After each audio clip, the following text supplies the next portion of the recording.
So on the front of Saffire LE I have my inputs for channels 1 and 2.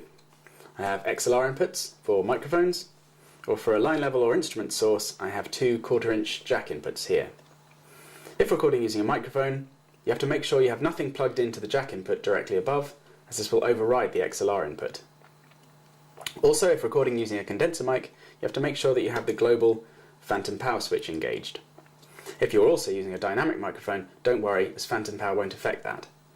However, be careful if you're using a ribbon microphone, as phantom power can damage some ribbon microphones. If I want to record an instrument, like a guitar or bass, plugged directly into one of the line-ins, then I can do that. I just have to make sure that the corresponding input is set to inst. So if I've got a guitar plugged directly into line-in 2, I have to make sure that input 2 up here is switched to inst, so that the yellow LED lights.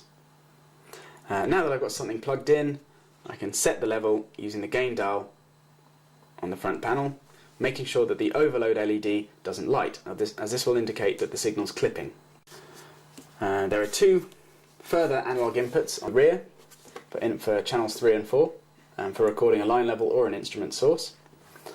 But rather than having a line or instrument select switch on the hardware itself, you have a high gain switch within the software here. So if I plug an instrument into input 3, make sure that I activate this high gain switch.